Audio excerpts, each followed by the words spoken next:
Hello, everyone. Welcome along to the Matchbook Horse Racing Podcast. Steve Jones and Ed Quigley are with me to preview another Group 1 weekend. It's the July Cup this weekend. We're just tackling Saturday, although we will have a brief Friday section. The reason for that is because Saturday is Mad Saturday. There's loads of racing on, and we've got plenty to preview for you. Ed Quigley, first of all, how's things? Very good, thanks, Tom. Yeah, all good. Yeah, lobbing it down here in Cheltenham. Heavy ground at the moment, but it's a good point. I know our resident Michael Fish, Steve Jones, is going to update us with some gun reports across the arenas. But it's something to bear in mind that if punting this weekend, it can get quite tricky. I mean, they're saying up to 13 millimetres forecast at Newmarket between time and recording on a Friday morning, and by the time they go to posting the July Cup. So if that does materialise the upper end of that, then the word soft is definitely getting in the going description. So just something to bear in mind that, we've been running on a runway all week. It could be very different. Yeah, times yesterday, the first day of the July meeting, were rapid, but that could change. Steve Jones, go on then. Three tracks we're going to be covering. Tell me what the going is going to be on Saturday. Go. I think it'd be the softest at York, and then I think it'll be goodish ground at the other two. I don't think there'll be any extremes either of the other two. Might just go on the easy side at Ascot and Newmarket, but then if they miss it, it might not. A reminder to like and subscribe to our podcast, please. That's fucking heads. Excuse me. That's heads. That's heads. That's fence sitting at its best. And swearing it. Paying the big bucks for. Oh God, I've been up early this morning. I've done so much this morning, and I'm just. He's doing the England cricket team selection. That's why he's been up since 4 a.m. I think you're allowed to swear on this podcast. I said shit live on Racing TV the other day, which you're not allowed to do. Oh, Tommy. So it's my first ever apology. Technically, it wasn't my fault because I threw into the commentator, but I'm over it. And it was on horse welfare grounds because the horse got loose under the stalls. That shows what a caring, concerned chap I am. When saying shit, good. Like and subscribe to our podcast because it makes it easier for you to hear our swear words each and every time we utter them. We're going to get stuck straight into the preview then. Just Friday bets first of all. So I'll kick us off. I feel the Falmouth, there's enough to take on via Sistina. Now, I levelled that at her last time at the Curragh and to an extent at Newmarket as well, because I don't think either of those tracks suit her run style, but she still wins. But the July course shouldn't either. And this is pretty quick after her run in Ireland as well. And I think, there's a couple of live bits of ammunition against her. I just thought she was short enough. So I'll be laying the Sistina because I think there's enough to take her on now. She also hung a bit last time and she was the best filly on the day, but she looked like she was getting to the end of her tether there, and I'd be against her. And I'm going to back Impressive Act in the 250 at Ascot on nursery debut, who looked very good on first start, then went backwards a bit, has been gelded 250 at Ascot, around about 6.5 shot. Impressive Act in the 250 at Ascot. Steve Jones. Isn't it the ground with Via Sistina? If it doesn't rain, then... He's walking the course. Yeah. George Bowie. Yeah. I think it's going to rain. I mean, it says there's going to be, before 3:35, there's going to be loads of rain. Well, best of luck with that project. Enough to take the sting out of the ground. I'm not... if she runs... Sounds like they're trying to convince themselves. Yeah. I'm just against her. Anyway, I'm gonna put my mask on and become burglar in the 150 at Newmarket, who I thought ran really well in Ascot, over 1.5 miles in the King George Stakes. Was clearly Frankie Dettori wanted a prominent position from stall 5 because you're better off being drawn wide than you are low on the round course at Ascot.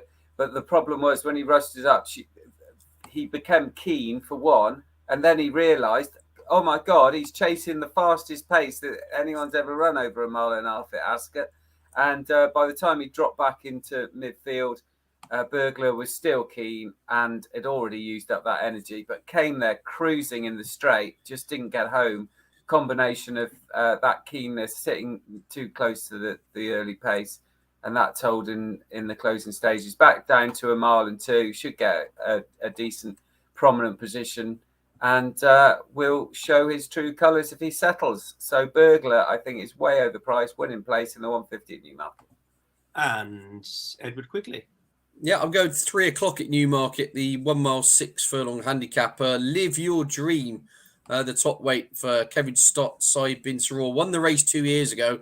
Individuals had a very stop-start career, has missed 2 seasons essentially through injury as the 6-year-old, but has done pretty well since coming back from a long layoff. Was runner-up to that Cumulonimbus we spoke about in last week's show at Haydock after nearly 2 years off the track. I thought that was a pretty good run, all things considered, over a mile and a half, staying on. And then last time out at Ascot, ran a really good race in the Duke of Edinburgh, again over a mile and a half, staying on behind Akita Sushi. Back up to mile 6 here, as I say, won this 2 years ago.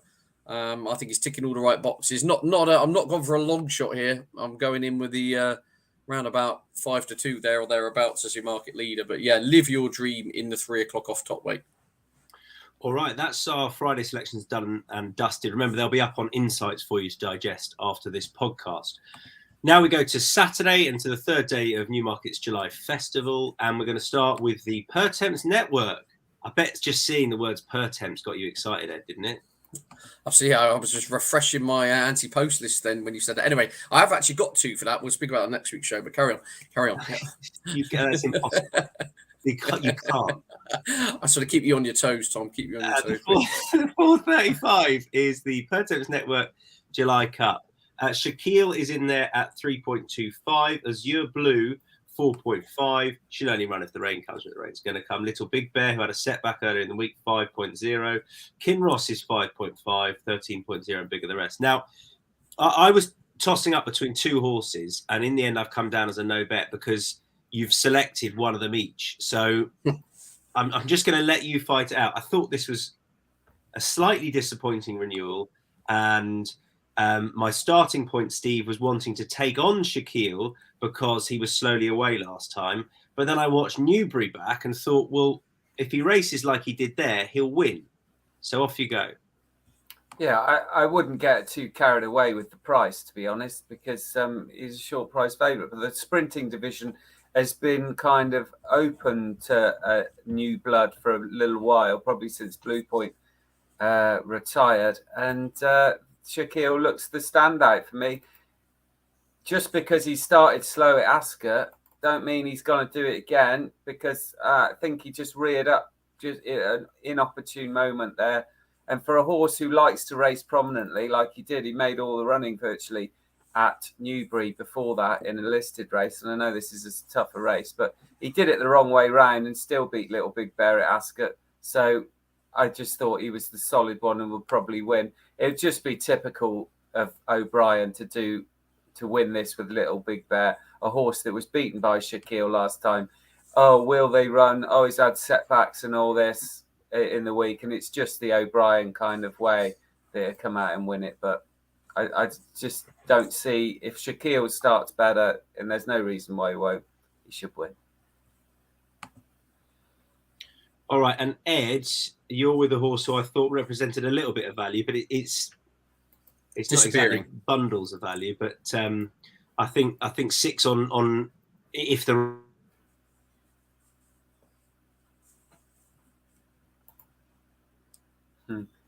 lost you there, Tom. It's a good look. It's a good look. One of his best looks, in fairness. He hasn't got many to.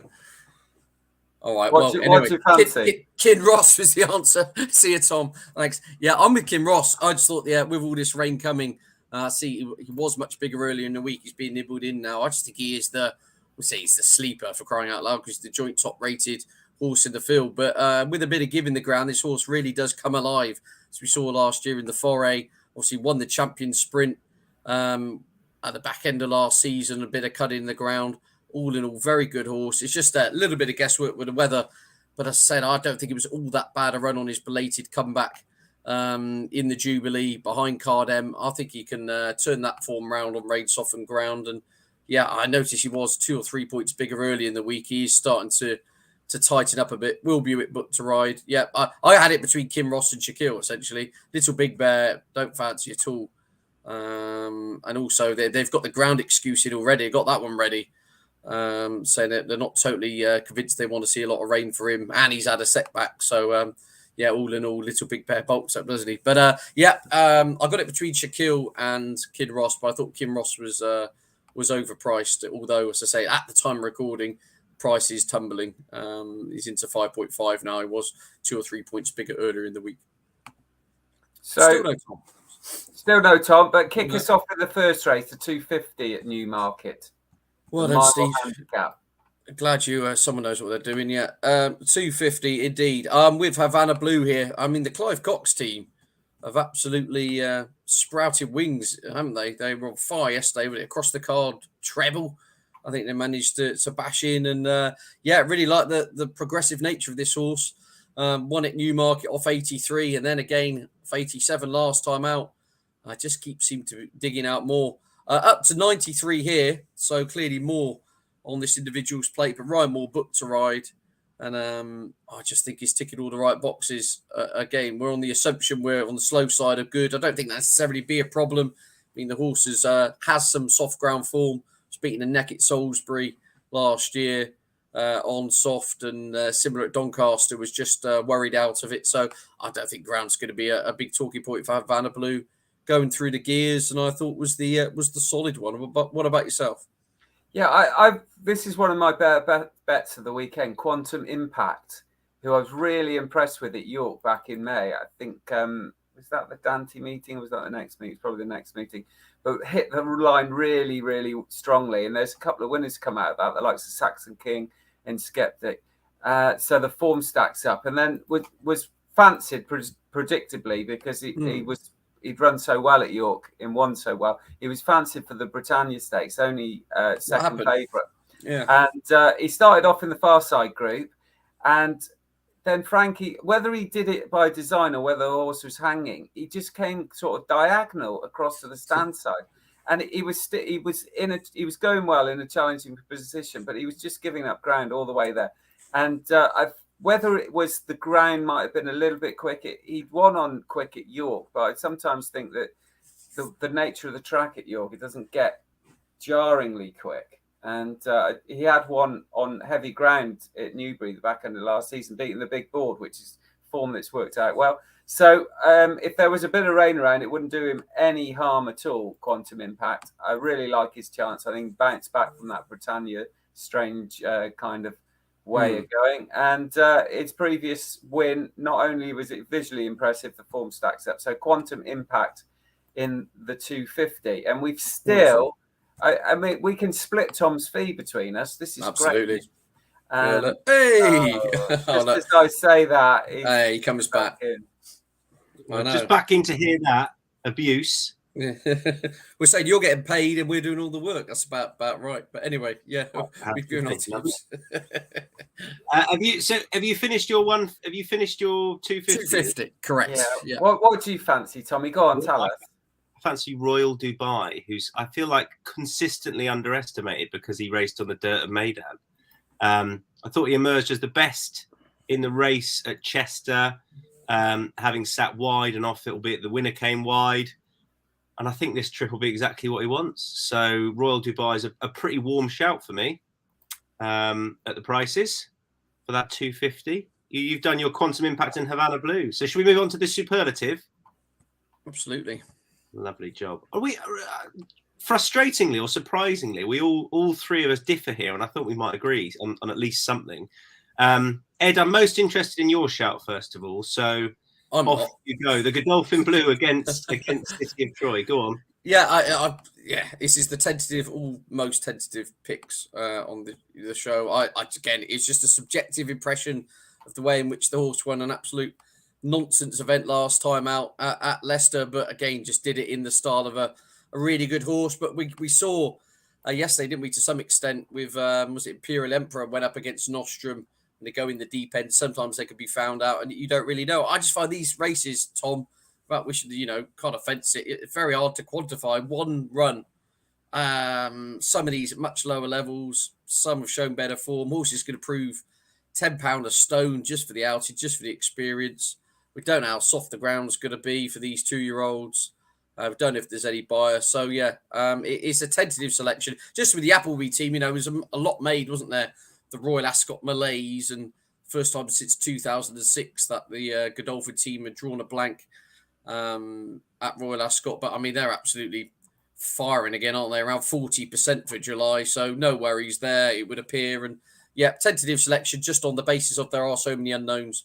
But I thought Great Truth might be the pick. I wasn't just bowled away by City of Troy last time out. Again, it's just an impression, I suppose, a horse leaves on you at that Curragh Maiden. Didn't think it was anything particularly to sit up and get wild about. So, yeah, Great Truth. My value played a turnover the Ballydoyle Hot Pot. And the thing I'll add to Great Truth, or just the Godolphin form, is one thing they were always doing, or Appleby was always doing, was banging in the 2-year-olds. So, yeah. That definitely wasn't a concern, and they seem, albeit with Adayar disappointing yesterday, they seem to be back on song with the older horses. I sort of was really taken with City of Troy last time. I really liked what he did. He looked, really unfurnished, but he's got a stunning pedigree. I suppose the one concern, I think he's the best horse in this. The one concern I'd have slightly is that he will want further sooner rather than later, and this can be a speed favouring track. But there was depth to that Curragh Maiden, and I really liked the way he did it. And I just earmarked him down as I put him down as the most impressive juvenile maiden winner of the week, and I thought he would massively improve for it. So City of Troy for me, but tempered, enthusiasm tempered, as you say, by the nature of the race. And he's 2.25. Great Truth is 4.0. Hartem 11.0. Steve, who do you like? Well, I just thought it was the case of the betting for me that City of Troy and Great Truth are priced up because it's O'Brien, Charlie Appleby, and Iberian. What he did first time up at Newbury, I thought was really impressive. It wasn't the steepest Newbury maiden or novice race ever run, but he did it very impressive. The way he travelled was really good. He cruised through. He won very comfortably, and he's a horse that deserves a shot at this. And what is he? He's almost double figures, isn't he? Yeah, he is. He's 11.0 against 2.5 and 4.0. So I just think that he's been ignored purely because of the connections of the two other horses, and he looks a smart horse to me. And Charlie Hills is having a really good season, and hopefully that'll continue on to tomorrow. All right, moving on to the 4 o'clock, the Bunbury Cup. I'll give prices when we get to the selections. Steve, you first of all. Yeah, this is an interesting race for me because if you look at the there's not many 3-year-olds running this, but when they do, they generally run well. There's only 9 run in the last 10 years. 3 of them have been placed. One was runner-up a couple of years ago, whose name escapes me, but it is important that I get the horse's name. It was Fundamental. Fundamental was runner-up in this. Now, he'd come from finishing 5th in the Jersey Stakes at Royal Ascot. And there was another horse that was placed in this that had run in the Jersey Stakes, and Streets of Gold, who was 3rd in the Jersey Stakes at Royal Ascot, only beaten a length and a half, has run better in the Jersey Stakes than the pair of them. So he's got to be competitive. He brings that group form into it. It was one of the stars of last season. He won 5 out of 5 last season for Eve Johnson Horton. He would have won group races had they wanted to go that way, but they decided, quite rightly, that they wanted to run in the valuable sales races, and it was beating them up. And although he didn't run all that well first time up in the Greenham, I'd say that was a combination of first time out and testing ground, and ran much better at Epsom in the Surrey Stakes, and then took another step forward again at Ascot. So I think Streets of Gold, very interesting. I'd be very surprised if this horse didn't run well. So even at the prices, which I think he is about 10.0, you go winning place. The other one I quite like, a bigger price, who's 21.0, is Leah Special of Roger Varians, who was down the field Royal Ascot in the Buckingham Palace Stakes, but had no chance from the draw there, the way the race panned out, and he was sort of short of room as well. And before that, he'd been running really well on the all-weather. He was pretty impressive in all right handicaps. I mean, this is going to be a whole lot more competitive. But that would be my two, Streets of Gold and Lear Special.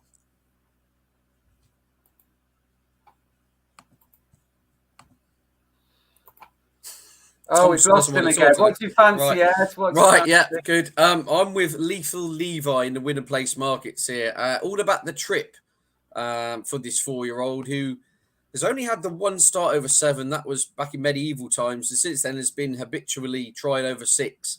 But becoming more and more apparent to my eye anyway, that this horse is just outpaced over the 6. Ran a cracker when beating a neck on the Knavesmire at York back in May behind Bielsa, was gaining on Bielsa all the time. As I said, joined him on the line, but couldn't quite get there in time. That was over the 6. Looked to be taken off his feet, to my mind, in the Wokingham on very fast ground over 6 when racing on the far side. And then last time out, had a spin on the all-weather at Newcastle, which is a stiff 6. Quite an uphill finish to that venue. And again, was keeping on strongly in the closing stages. I think just as the horse is getting older, getting a bit slower. And I think they've decided, almost layman's terms, let's have a crack at 7 furlongs, because pretty much that's everything we're being told from a visual perspective. So up to 7 here. Has very good form at this track as well. Has won twice. So won't be a problem coming back to this venue. And if we do get the upper end of the rainfall and the word soft appears somewhere in the going description, not going to be a problem, because the horse does have winning form on good to soft. So, yeah, Pat Dobbs on for the Colbert team. I thought at a big price. I don't know where we are, around 20 there or thereabouts. Lethal Levi would be my selection. That's the right sort of price for Lethal Levi. I'm going for Biggles, who is a very quirky, difficult horse. I like the booking of Ryan Moore. What are you laughing at, Ed? Are you broadcasting this from like your shower cubicle or something? But you put your gilet on. I can't work out what's going on. Every time we have overcast conditions here, my Wi-Fi every time it pisses it down, my Wi-Fi seems to drop out. Okay. Didn't you have your toddler chewing through the wires last week, or that was the week before or something? No, that was him just unplugging it. Oh, but I think the more we talk about it, the better. I thought Biggles ran really well last time. I think he's quirky. He wants a rider that knows him, and Ryan Moore does. And I think laying up over 7 is exactly what he wants on this sort of ground.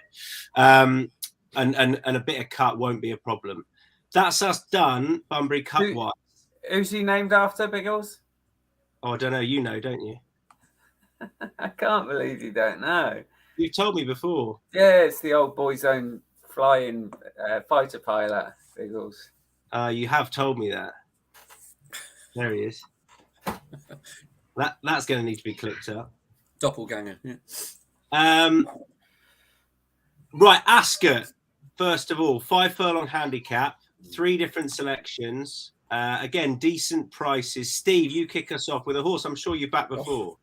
Yeah, including 7 days ago.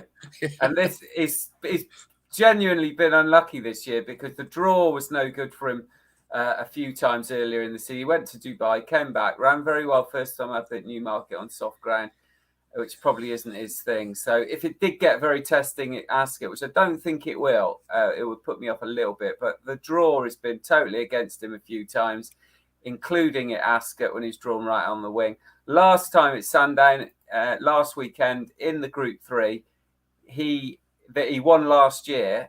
He had everything in his favour, and I thought, yeah, that is definitely the day for Russell. And then one of the front runners came out. It was a non-runner.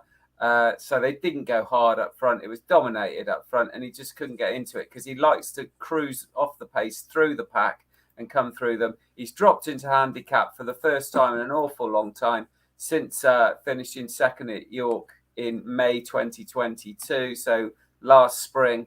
And since then, he won it, the Sandown Group 3. He also went within a neck of beating Cardham, who wouldn't be the most reliable, but proved on his day at Royal Ascot that he's smart. Ran in Group 1s like the Numthorpe and the Flying Five. So He's a horse that had a lot of stiff tusk and ran all right last season. It's only circumstance it's stopped him performing to his best this year. James Doyle rides. Now, he's got an excellent record on Rasel, and cheap pieces for the first time. I don't think that makes much difference, but he's drawn 5. There is pace around him, so I think they'll all come down in one group down the middle, and hopefully he'll tuck in and swoop in the closing stages. Simple as that. I like when the dealing's done with blinkers on, who's a course and distance winner. York was never going to work out for him, and it didn't, but he definitely likes it here. He's a course and distance winner. The harder they go, the better. And he's not that reliable, but he's a backable sort of price now, I thought, when the dealing's done. The yard were really confident about him a few starts ago, but it's not really worked out. But he's down to a much more feasible mark, and blinkers might just help when the dealing's done for me. Ed. Well, Rasel, I'm losing my rag with. I think I've actually napped him on this show, put him up as my long shot, and I think I've put him up on another occasion as well. You know that Indiana Jones film, is it Last Crusade? Where, you know, I'm talking to cliff horses, basically, when the army tank goes off the cliff and then, like, Harrison Ford holds on round the tree. Well, Rasel actually is the army tank here, because I just keep putting this horse up, and every time he keeps getting beaten, I do my money, and then this will be the one time I say I'll totally leave him, and he scoots clear. So I'm going to have a saver on him, but he's driving me mad, to be honest with you, albeit they, I do think, as Steve points out, there have been valid excuses. I've gone for last year's winner, who does look dangerously well treated, Mountain Peak. David Egan for Ed Walker. Recent form woeful, but you'd imagine this has been the target all year round. I'm not too worried, because you actually look back at last campaign, the horse only managed 1 win, and it was in this race. So he's not like a horse who's consistently hitting the crossbar and running good races. They seem to be able to get him right for one race pretty much a season, which by and large comes here. I mean, this horse has got 3 course of distance wins to his name. So loves it at Ascot. And I say, he got the job done 12 months ago. Where was it? It was off a BHA rating of 102. So he slipped to £8 this time round. I think he's a massive price to follow up the repeat. I can't see what else they'd be doing with him other than them training him specifically for this as the defending champion. So, yeah, Mountain Peak, I think, is a big old price. So I look forward to him getting chinned by Rasel on the line, the Doyler giving it some of this to the crowd. And I'll be weeping into my cup of soup. Can't happen, surely not. But you'll have a saver, and I might follow you in there, because I've backed him a few times. The 2 o'clock at York is over a mile. Again, nice big prices here, so we'll just give you the prices when we get to them. But Ed and I are with Aramaic 8.0, who, I don't know, he's been disappointing this year, but this trip might just backing trip might be what he wants now. Yeah, I'm basically going to say that. I know he's 1 over 10 on the Knaves Mire, but hasn't really convinced. I suppose Sandown is a stiff 10, isn't it? To use that cliche, but hasn't quite got up the hill, I thought, on both those Sandown runnings recently. And as you say, I thought maybe coming back to a strongly run mile, maybe they'll make more use of him as well, coming back to mile. I mean, William Haggett's absolutely on fire at the moment, isn't he? And that yard going well. Tom Marcondon, I thought, was the solid option in the win and place markets. As I said, I just think this mile will be crucial. And also, if our resident weather forecaster Steve is right, and we do get the upper end of the rain and it gets pretty soft, that will bring his stamina into play, won't it? So, yeah, he'll be my pick. I'm with you there, Tom. Aramaic, course number 8. We've not lost him again. Oh. Pull that face again, Tom. Pull that face. Good lad. So I love this horse's chance. If it does rain, I think Isla Kai has got a sensational chance. Now, was favourite for this race last year on fast ground and finished 4th and ran real well behind Eileen Doe, who's also in the field. But soft ground is what Isla Kai wants. A track like York, he's run well. He ran well at the back end of last season on easy ground, went 3rd to Substantial, which is really good form. And in a big field, he gets his own way out in front. He's going to be very dangerous on soft ground, Isla Kai. He won on soft ground at Ripon in April. And if you look, his runs when there is soft in the description, he's just got an incredible record. he's won, I think I'm right in saying he's won 5 out of 6 when it is soft in the description. He found heavy too much one time, but and that was in the Spring Mile, the consolation race for the Lincoln, which was first time up as well this season. So 5 out of 6 when they're soft in the going description. So if it rains at York like the forecast says it is, he's got a sensational chance, and he's a crazy price. I think he's, what is he, 10.0 or something like that? Can't. It's more than that. It's 13.0. I mean, it's just insane winning place. This is a fantastic bet. And Nigel Tinkler's had a few winners lately. So he should, he's got just so much in his favour, this horse. I like it when Steve gets after one and fancies one. 13.0 Isla Kai. The Summer Mile at Ascot. I'm sitting this one out. I thought this was tough. Part of me thought Master of the Seas was a bet, and then he's got a penalty, and I don't fully trust him. Ed, I was closest to yours, particularly if the rain comes. Where are we? Sorry, 220. Yeah, okay, so much. As you say, it's a bonkers Saturday, isn't it? Yeah, Aldari, if the rain comes. Yeah, I thought there was enough encouragement, wasn't there, from that reappearance run. Our 420 days off at Newmarket wasn't all that bad on quick ground. Kind of slow away from the stalls as well. Just all looked a bit ring rusty, I thought. But behind Jumbie and Pogo and the likes of that in the criterion, that's good. That's good form. And as you say, it's a horse who comes alive at Ascot. 3 wins here, and the majority of this individual's form has come with substantial give underfoot. So we'll see what rain arrives. But I thought there was enough to like about that Aldari comeback. Should strip a lot fitter for that. Jim Crowley, William Haggis teaming up. Yep, I'm with Aldari on this occasion. I'm presuming that's an IQ. I was tempted by Mighty Ulysses, and if the ground stays fast, Mighty Ulysses would have a good chance. Was only beaten 3/4 of a length when 5th in the St James's Palace by Caribus last year. So that is pretty sensational form in the context of this race. And he went on to beat Alfela later in the season in a listed race. But it's his first start of the season. So if it does go even good to soft, I'd be a bit concerned about that. But the rain would certainly not concern Angel Bleu. And it's the other way around with Angel Bleu. If it stays fast, I wouldn't be so keen on it. But he ran an awful lot better than his final finishing position in midfield in the Queen Anne at Royal Ascot. The Group 1 was badly hampered a couple of furlongs out and just stayed on. It had no chance of recovering from that in a race of that nature, but ran really well. And if you go back to his previous win at Haydock over 7, which is a bit on the sharp side for him, thought he did it in the manner of a horse who was finally clicking. He had some stiff tasks last season in Group 1s. But you go back to the previous season, especially in France, when he was winning Group 1s, the autumn of 2021, Angel Bleu would be a very big player on that form, on his 2-year-old form. So, yeah, if it does rain, Angel Bleu. If it doesn't, somehow Mighty Ulysses might be the one. So it's kind of a wait and see. Don't get involved too early for me. Absolutely. I think that's the way to go. Oh, we got him back. We got him back again. Take 7. For a guy who works for everybody and earns more than the rest of us put together, he can't get decent Wi-Fi in the home counties. I'm here in the Cotswolds, in the highest village in the Cotswolds, and the Wi-Fi is...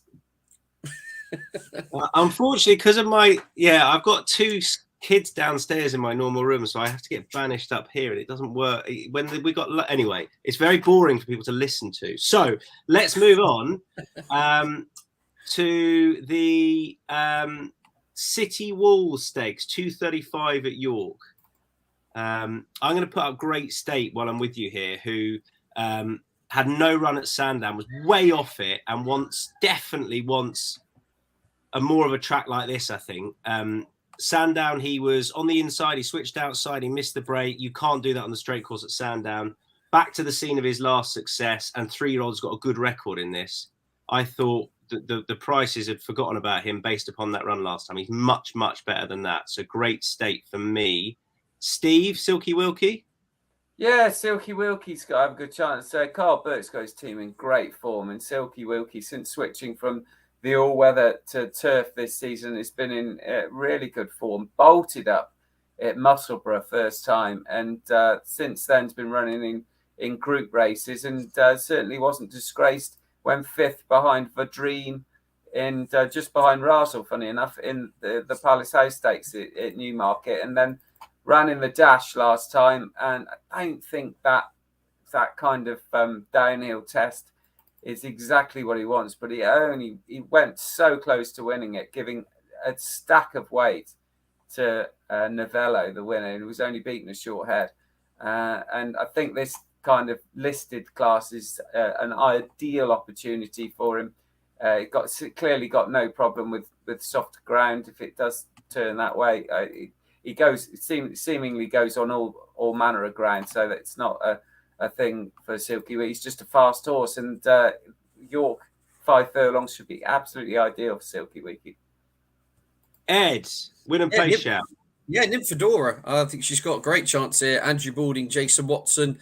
Again, course of distance form in the book. Form on soft in the book. Most importantly, or the salient point being the run 2 starts ago at Chester, where we had a nice draw, but more or less got stuck in the stalls. Missed the break. Now you missed the break over the minimum trip on the Rudy, and it's normally, see you later alligator. But I thought it was quite a remarkable performance to get up and win. As I say, that was on pretty deep ground on that occasion. After fluffing the start at Chester, got up to win on the line. I think that could be massively upgraded. And then last time out on quicker ground at Ayr in a listed race, wasn't beaten all that far. But again, I thought was just slightly out of her comfort zone. Was just kind of slightly off the bridle the whole way. I think if we do get a proper deluge here, soft ground out on the Knavesmire over 5. I know Knavesmire is a quick course, but the point being, I just think when the rain arrives, it just slows them up that tick. And as we saw at Chester, Nymphadora, she's a strong stayer at 5. See what I'm saying? As opposed to being an out-and-out speedball. So, yeah, I think she's got major claims here. If we got genuine soft ground, I think her price will collapse massively. All right, Nymphadora for Ed. The John Smith's Cup, the 310. Ed, I know you're haven't got an official selection here, no? No, I went through it horse by horse. I thought you could make a case for 10 of them, so I just left it. I want to make a case for Astro King, who ran a shocker last time. I know. He's going to have a few supporters, I think. But based on his run here at York a few starts ago, he's got to have a shout. I don't know what went wrong last time. I thought that the Hunt Cup was ideal for him. Very disappointing, very backable price here. I'm going to chance him once more, I think, and then just put him on the back burner. Astro King for the John Smith's Cup, who's a decent price, chunky double figures. Steve? Yeah, I think this is. I'm surprised. I'll be surprised if this horse doesn't go off nearly favourite. And I'm surprised he's the price he is now. He's 13.0 in that sort of area. And Millerbosch, I think, has got the look of a real William Haggis plot. He hasn't run. He's only run once for the yard, and that was last November. So he's coming back off a break, having been gelded. And his first run for the yard over 10 furlongs at Lingfield, he couldn't have gone much wider. And he still was finishing on the heels of horses with decent form. That was a good all-weather handicap.